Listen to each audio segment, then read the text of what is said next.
Hello, I'm Bishop Ashley and I'm the Bishop Rector of the Apostolic Old Catholic Mission. We are what some may call a micro-ministry, and I don't mind what you call us. Either way, we know that we are doing God's work to the best of our ability. And when it comes to doing God's work, quality is far more important than quantity. This video is really for those of you who feel called to formation, or those who feel that they would like to join another community, or those of you who would like to expand their relationships by formalizing a relationship with us. I'll start briefly with formation. I like to refer to people who want to be a priest as somebody who aspires to the priesthood, rather than saying you're called.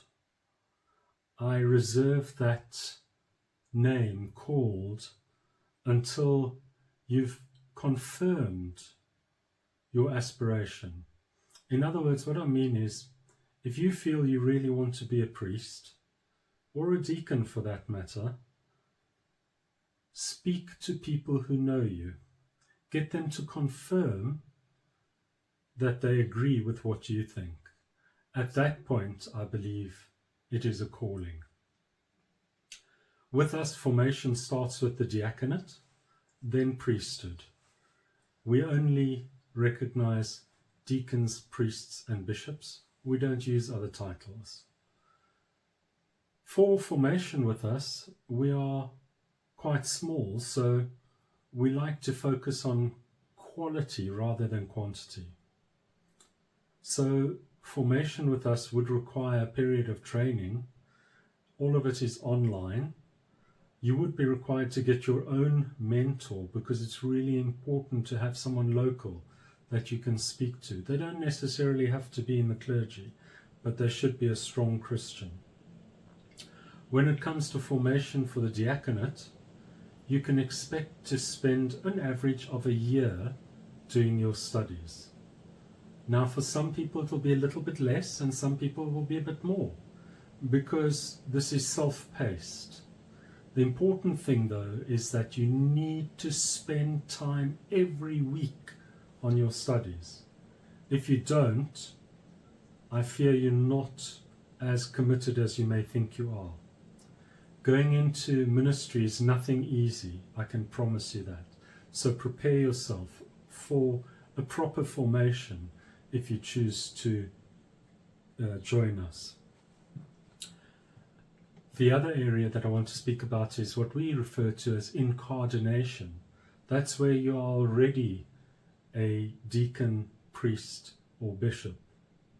Now, being very small, again, we will focus on quality rather than quantity. So we would require that you have been properly ordained, and we would need to see evidence of that. We'd also need to see evidence of proper education. That can take the form of practical training too. But what we will do is we will consider your prior learning, whether theoretical or practical. Incardination is also not something that we just do willy-nilly. Like with formation, we are not an ordination mill, and we're certainly not an incardination mill either. So for incardination, you would also be required to do some studies. And the reason is you can't really join us unless you know about us.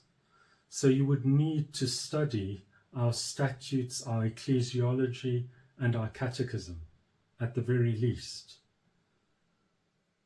So if you are feeling a little isolated, maybe too independent, or neglected where you are at the moment, I'd encourage you to start a conversation with us. The other category is about community. If you are part of a community and you would like to expand your connections, I encourage you to contact us as well. While we are small, we certainly have a lot to offer. Sometimes being small is a good thing. So if you feel that an intercommunion may be of benefit to your community and ours, I'd love to hear from you.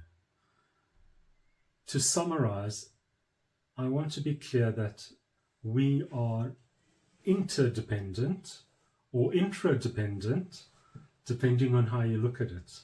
We are not isolated. We don't agree with being completely isolated. And as a result of that, we look forward to growing with others, whether together in a group or forum, or by way of intercommunion agreements. But either way, we look forward to growing together and spreading God's word in every possible way that we can, whether that's online, in person, whatever the case may be. We look forward to chatting. God bless you.